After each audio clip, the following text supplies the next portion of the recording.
Good morning. આજે આપણે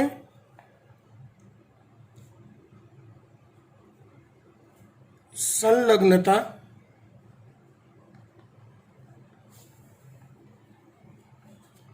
પુનઃસંયોજન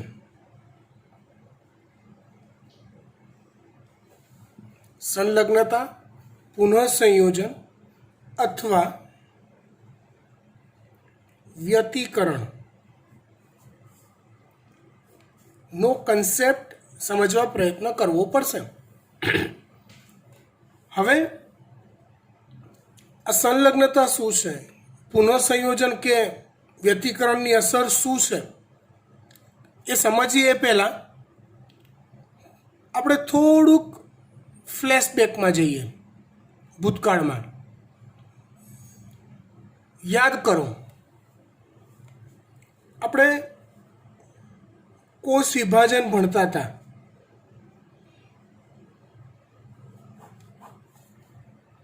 કોષ વિભાજનના બે પ્રકાર આવતા હતા.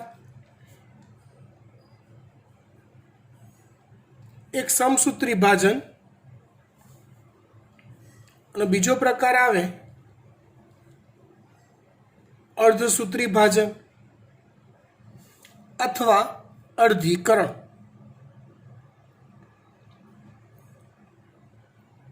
યાદ આવે છે આવું? તો ચલો, યાદ આવ્યું તો એ પણ યાદ કરી નાખો. તો સમસૂત્રી વિભાજન ક્યારે થાય અને અર્ધસૂત્રી વિભાજન ક્યારે થાય? યસ, દૈહિક કોષોમાં એટલે કે શરીરનું નિર્માણ થયા પછી શરીરના બધા જ કોષોમાં જે પણ કોષ વિભાજન થાય એ ઓલવેઝ કયું થાય? તો કે સમસૂત્રી વિભાજન થાય. અર્ધસૂત્રી વિભાજન ફક્ત ક્યારે થાય? તો કે પ્રજનન કોષોના નિર્માણ સમયે થાય. અર્ધસૂત્રી વિભાજન ફક્ત ક્યારે થાય છે? તો કે પ્રજનન કોષોના નિર્માણ સમયે થાય છે. ઓકે, જો તમે થોડુંક વધારે યાદ કરશો તે પણ તમને યાદ આવી જશે કે અર્ધસૂત્રી વિભાજનમાં થાય શું અને સમસૂત્રી વિભાજનમાં થાય શું. સમસૂત્રી વિભાજનમાં રંગસૂત્રોની સંખ્યા એક સમાન જળવાઈ રહે, પિતૃકોષમાં હોય એટલી જ. અર્ધસૂત્રી વિભાજનમાં કે અર્ધીકરણમાં રંગસૂત્રોની સંખ્યા અડધી થઈ જાય.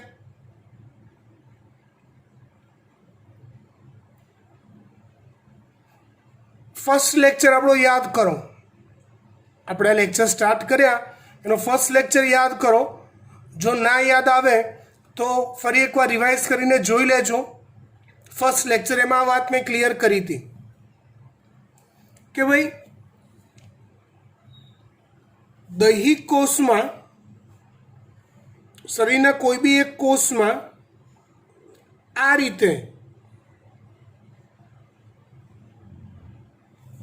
રંગસૂત્રોની જોડીઓ હોય. રંગસૂત્રની જોડીઓ હોય.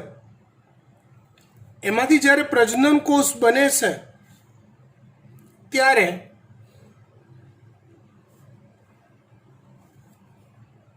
પ્રજનન કોષ, જેને આપણે જન્યુ કહીએ છીએ, બને છે ત્યારે એ સમજાત રંગસૂત્રો પૈકીના એક એક રંગસૂત્ર અલગ અલગ પ્રજનન કોષમાં વહેંચાઈ જાય છે. ઇન શોર્ટ, દૈહિક કોષમાં જો 2n રંગસૂત્ર હોય, દૈહિક કોષમાં જો 2n રંગસૂત્ર હોય તો પ્રજનન કોષમાં n રંગસૂત્ર હોય છે. દૈહિક કોષમાં જો 46 રંગસૂત્ર હોય તો પ્રજનન કોષમાં 23 રંગસૂત્રો હોય છે.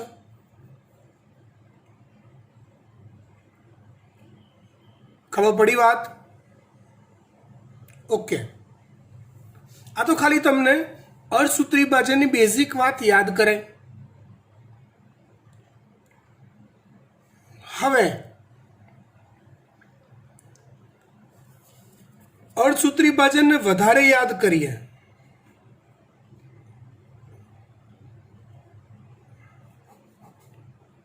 તો યાદ કરો, એમાં પેલી પૂર્વાવસ્થા એક આવતી હતી. એ પૂર્વાવસ્થા એકમાં પેલા 5 ઉપતબક્કાઓ આવતા હતા: લેપ્ટોટીન, ઝાયગોટીન, પેકિટીન, ડિપ્લોટીન, ડાયકાઇનેસિસ. યાદ આવ્યું? ગુડ. હવે એમાં એવું થતું હતું કે એમાં આવા સમજાત રંગસૂત્રો હોય તો એ રંગસૂત્રો વચ્ચે વ્યતિકરણ નામની ઘટના બનતી હતી. ધારો કે આ બે સમજાત રંગસૂત્રો છે તો એમાં એની રંગસૂત્રિકાઓ એક કે એક કરતાં વધુ જગ્યાએ એકબીજા સાથે અમળાતી હતી. યાદ કરો. અને પછી રંગસૂત્રો સેન્ટ્રોમિયર સ્થાનેથી છૂટા પડતા હતા, દૂર ખસતા હતા, અને પરિણામે સૂત્રિકાઓ તૂટતી હતી અને એકબીજાના ટુકડાઓની અદલા બદલી થઈ જાય. કંઈક આ રીતે શું થઈ જાય? એકબીજાના ટુકડાઓની આવી રીતે અદલા બદલી થઈ જાય. યાદ આવે છે આવું? લેપ્ટોટીન, ઝાયગોટીન, આવું પેકિટીનમાં શરૂ થાય ને ડિપ્લોટીનમાં પૂરું થાય. અને પછી આગળ અર્ધસૂત્રી ભાજન કમ્પ્લીટ થાય. મતલબ ફરીવાર અહીંયા આવી જાઓ. આનું અર્થઘટન એવું થાય, બેટા જુઓ, તમારા માટે બધું સમજવું બહુ જ જરૂરી છે. યાદ રાખવું તો રહી જશે એની જાતે, સમજવું ઇમ્પોર્ટન્ટ છે. મતલબ ધારો કે આ મારા શરીરનો કોઈ કોષ છે, અને આ એમાંથી બનેલા પ્રજનન કોષો છે. હવે હું એવું કહું કે આ રંગસૂત્રોની જોડી પૈકીનું એક રંગસૂત્ર એક પ્રજનન કોષમાં, બીજું રંગસૂત્ર બીજા પ્રજનન કોષમાં ગયું, પણ એ બેઠે બેઠું જતું નથી, આવી હળી થઈને જાય છે. મતલબ આ રંગસૂત્ર એક અહીંયા ગયું, એક અહીંયા ગયું, પણ મારામાં જેવું છે એવું બેઠે બેઠું નહીં ગયું હોય. વચ્ચે આવી ઘટના બની ગઈ હશે, કેમ કે પ્રજનન કોષોના નિર્માણ સમયે જ અર્ધીકરણ થાય છે. એમાં પૂર્વાવસ્થા એક આવે છે ને એમાં જ આવું બધું ગતકડા થાય છે. સ્વસ્તિક, ચોકડી, વ્યતિકરણ બધું યાદ છે? પુનઃસંયોજન, ગંઠિકા. યસ. માટે મારા જ પ્રજનન કોષમાં જે રંગસૂત્રો હોય, મારા જ શરીરમાં બનેલા, એ રંગસૂત્રો ડિટ્ટો ટુ ડિટ્ટો મારા શરીરમાં આવેલા રંગસૂત્રો જેવા હોતા નથી. એને રંગસૂત્રિકાઓના ટુકડાઓની અદલા બદલી કરેલી હોય છે. આ એક ખાલી બેઝિક માહિતી તમને રિમાઇન્ડ કરાઈ છે. શેની? તો કે અર્ધીકરણમાં જોવા મળતી વ્યતિકરણની ઘટનાની. આ ઘટનાને આપણે શું કહીએ? વ્યતિકરણ.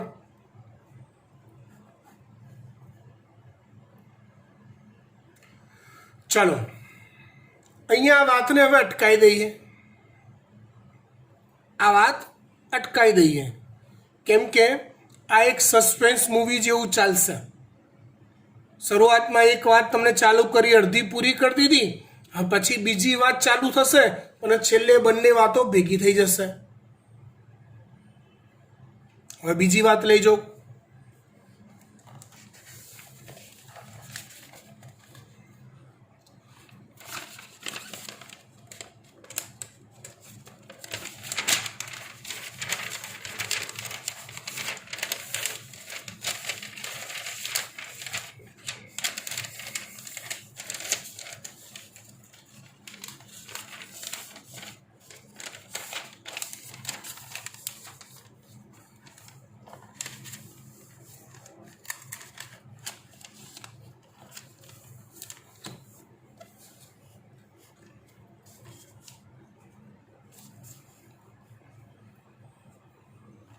જો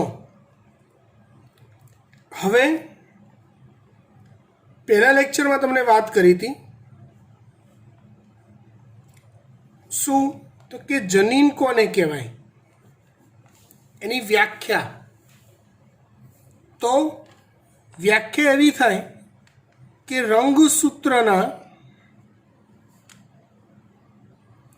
પાયાના એકમને જનીન કહેવાય.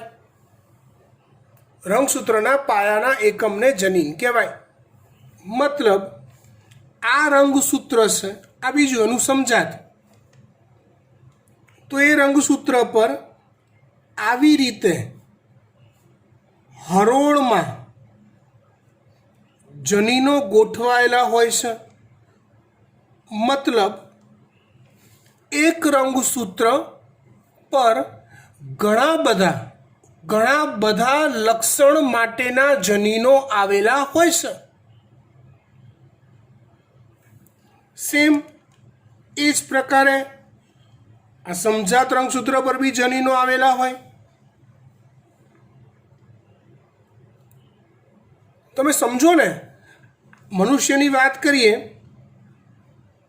તો મનુષ્યના એક કોષમાં 23 જોડ રંગસૂત્ર છે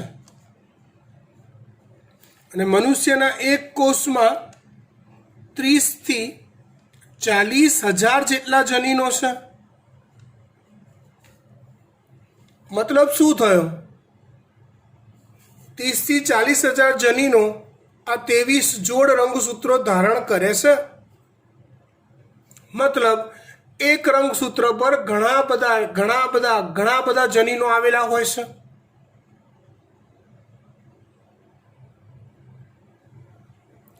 બરાબર?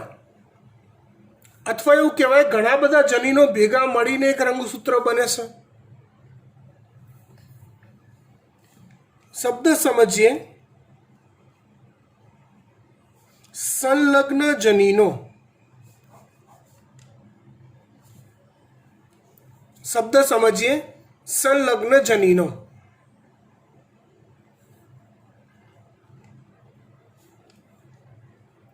બે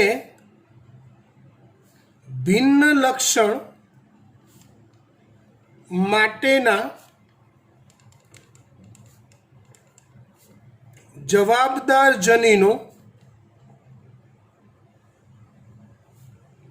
સમજાત રંગસૂત્રની એક જ જોડ પર આવેલા હોય. બે ભિન્ન લક્ષણ માટેના જવાબદાર જનીનો સમજાત રંગસૂત્રોની એક જ જોડ પર આવેલા હોય. બે ભિન્ન લક્ષણ માટેના જવાબદાર જનીનો સમજાત રંગસૂત્રોની એક જ જોડ પર આવેલા હોય તો તેવા જનીનોને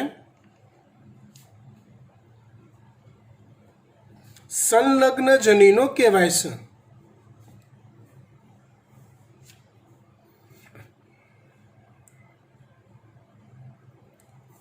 મતલબ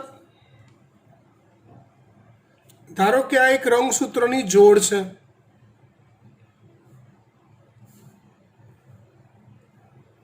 ધારો કે આ બીજી જોડ છે. ધારો કે આ ત્રીજી જોડ છે. ધ્યાનથી સમજજો, મજા આવશે. હું કેટલાક જનીન ધારી રહું છું. એક જનીન છે એ જનીન, કેપિટલ એ. એ જનીન ધારો કે વાળના રંગ માટે છે. ધારવાનું છું, ખાલી સમજવા માટે.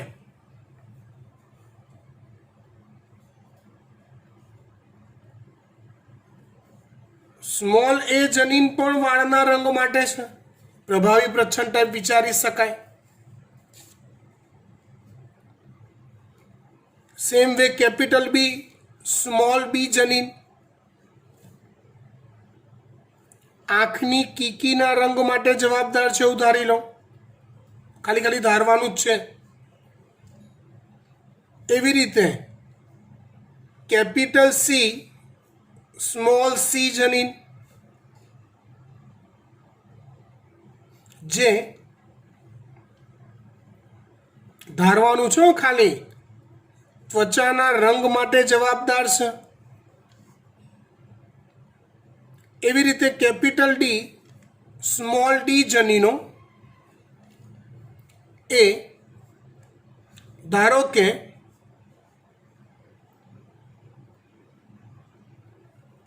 હોઠના આકાર માટે જવાબદાર છે. આવા આપણે 4 જોડ જનીનો ધારી લીધા. બરાબર. ધારો કે કેપિટલ એ જનીન સ્મોલ એ જનીન જે વાળના રંગ માટેના જ છે. સમજાત રંગસૂત્ર હોય તો યુગ્મ જનીન હોય દૈહિક કોષમાં, તો આ યુગ્મ જનીન થયા. તો એ અહીંયા છે ધારો કે એક રંગસૂત્રની જોડ પર.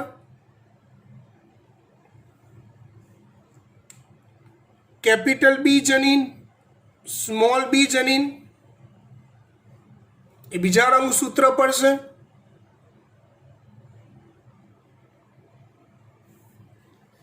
કેપિટલ સી સ્મોલ સી એ ત્રીજા કોઈક રંગસૂત્ર પર છે. યાદ છે ઓલો એકતા મેમનો લેક્ચર, ફર્સ્ટ લેક્ચર? તમને ઓલું વટાણાના છોડમાં એક છેલ્લો ચાર્ટ મોકલ્યો હતો સ્ક્રીનશોટ પાડીને કે ભાઈ કયા લક્ષણ માટેનું જવાબદાર જનીન કયા રંગસૂત્રો પર છે. યાદ આવે છે? 7 અલગ અલગ લક્ષણ લીધા હતા. યાદ આવ્યું? રંગસૂત્રોની કઈ કઈ જોડ પર હોય એ લખીને આપ્યું હતું મેડમે સાઈડ પર છેલ્લા ઓલા ખાનાની અંદર. ગુડ. જબરું યાદ રહી જાય તમને. હોશિયાર છો બધા, સ્માર્ટ, વેરી ગુડ.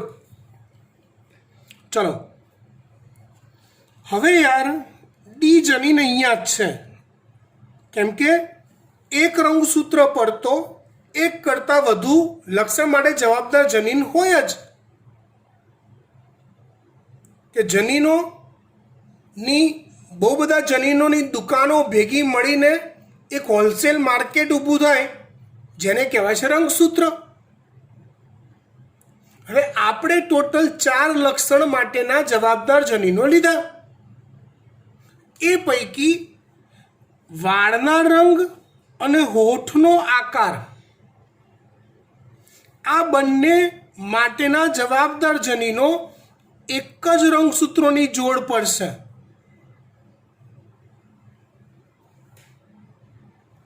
તો આવા જનીનોને સંલગ્ન જનીન કહેવાય. વ્યાખ્યા ફરી એકવાર હવે જોઈએ આપણે. બે ભિન્ન લક્ષણ માટેના જવાબદાર જનીનો સમજાત રંગસૂત્રોની એક જ જોડ પર આવેલા હોય તો તેવા જનીનોને સંલગ્ન જનીનો કહેવાય.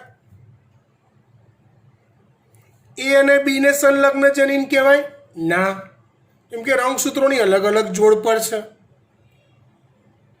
બી અને સી ને ના કહેવાય, બી અને ડી ને ના કહેવાય. ફક્ત કોને સંલગ્ન જનીન કહેવાય?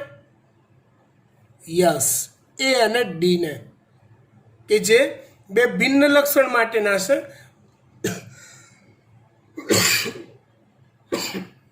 આમ છતાં તે સમજાત રંગસૂત્રોની એક જ જોડ પર આવેલા છે માટે એને સંલગ્ન જનીનો કહેવાય.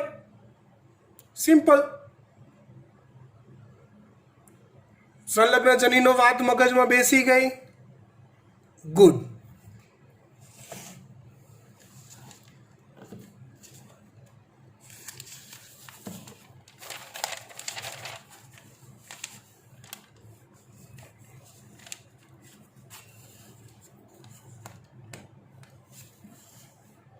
ચલો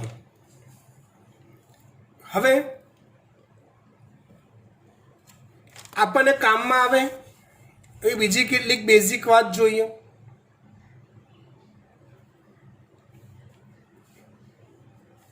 થોડુંક બીજું કંઈક યાદ કરાવું. મેન્ડલનો મુક્ત વિશ્લેષણનો નિયમ.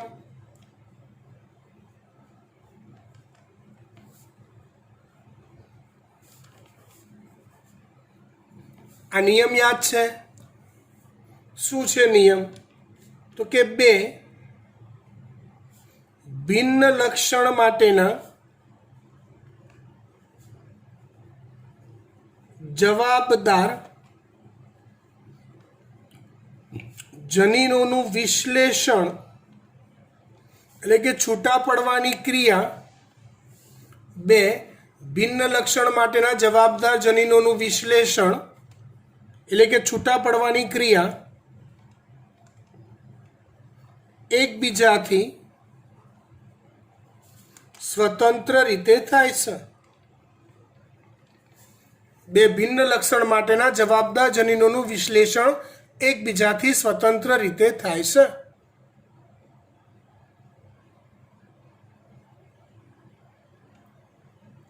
હવે આવશે મજા. બે સ્ટોરી આપણે ભેગી કરીએ. કઈ બે સ્ટોરી? અર્ધીકરણવાળી અને મુક્ત વિશ્લેષણના નિયમવાળી. ને એમાં ક્લાઇમેક્સમાં આવશે કોણ? તો કે સંલગ્ન જનીનો. જો હકીકતમાં જ્યારે અર્ધીકરણ થાય ને,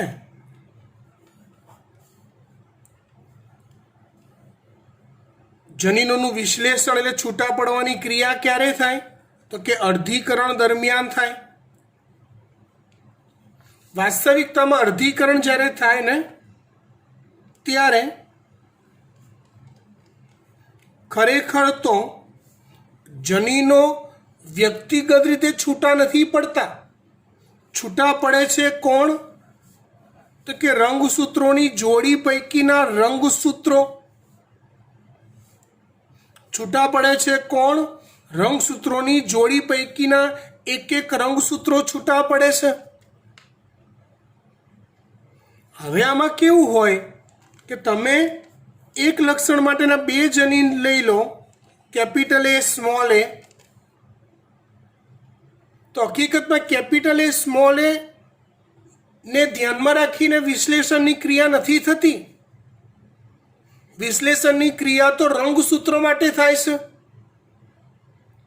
હવે આ અને આ બે રંગસૂત્રો છે. એક રંગસૂત્ર એક પ્રજનન કોષમાં ગયું, બીજું રંગસૂત્ર બીજા પ્રજનન કોષમાં ગયું. એટલે ખરેખર છૂટું કોણ પડ્યું છે? તો કે રંગસૂત્રો. સમજો? હા, એટલે હવે ખાનગીમાં વાત ઘૂસેડી દેવાય કે સાહેબ યુગ્મ જનીનો જે હતા એ સમજાત રંગસૂત્ર પર હતા અને માટે એક જનીન એક પ્રજનન કોષમાં ગયું, બીજું જનીન બીજા પ્રજનન કોષમાં ગયું.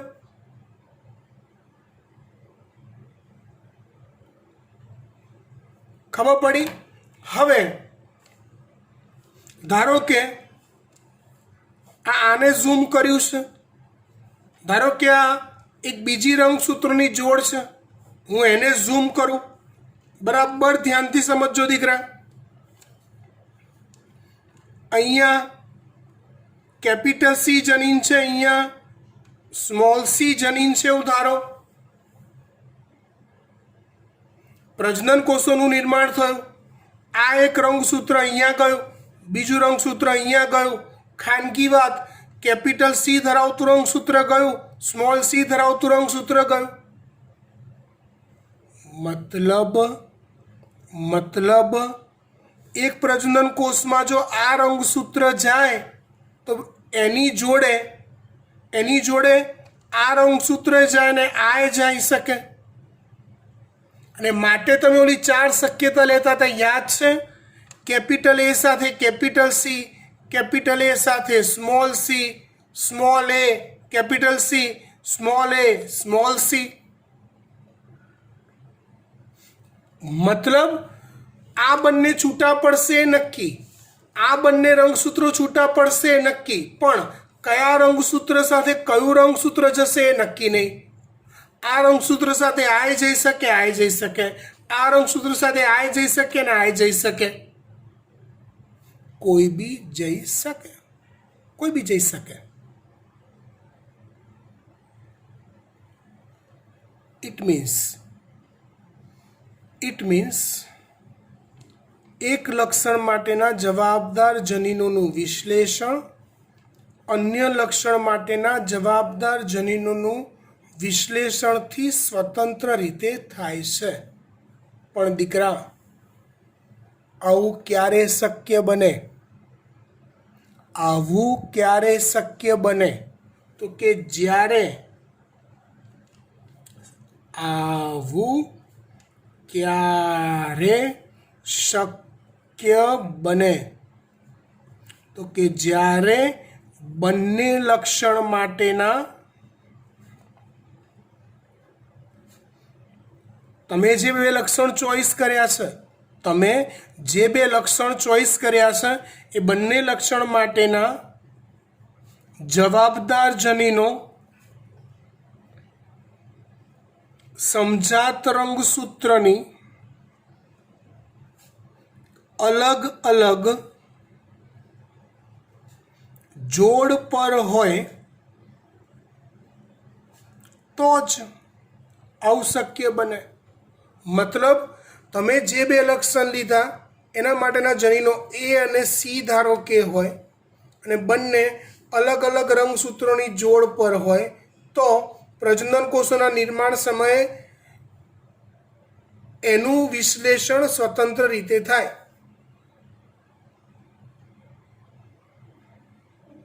પણ જો તમે કોઈક એવું લક્ષણ ધારો છો કે જેના માટેના જવાબદાર જનીન ડી છે અને કોઇન્સિડન્સલી એવું થયું કે એ અને ડી તમે જે બે લક્ષણ માટે વિચાર્યું એ બંને માટેના જનીનો સાલા એક જ રંગસૂત્રોની જોડ પર આવી ગયા. કેમ કે એક રંગસૂત્ર તો ઘણા બધા જનીન લઈને બેઠો હોય યાર. તમે જે બે લક્ષણ વિચાર્યા એ બંને લક્ષણ માટેના જનીનો એક જ રંગસૂત્રની જોડ પર જો હોય તો શું મુક્ત વિશ્લેષણ થશે? વિચારો તો, વિચારો આપણું જ છે.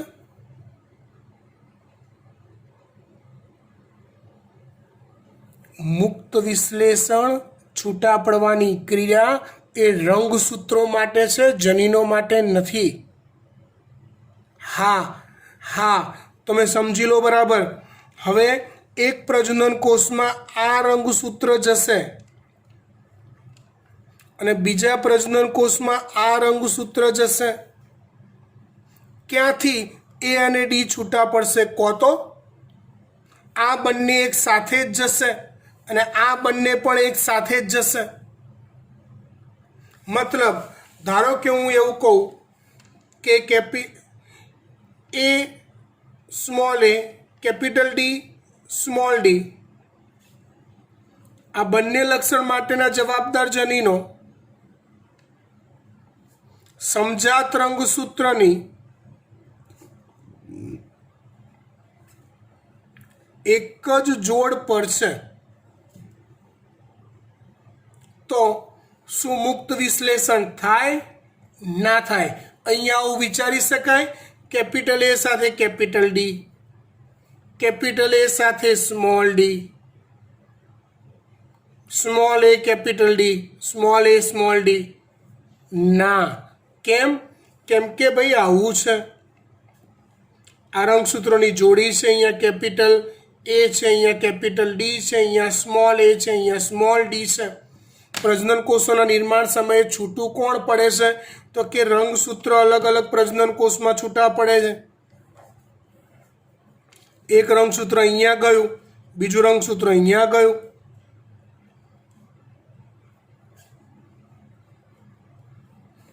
મતલબ શું થયો આનો મતલબ શું થયો? મુક્ત વિશ્લેષણ ના થાય. ક્યાંથી થાય? છૂટા પડવાની ક્રિયા ફિઝિકલી તો રંગસૂત્રોની છે. એટલે મુક્ત વિશ્લેષણનો નિયમ ક્યારે સાચો? બોલો તો. અને ક્યારે ખોટો?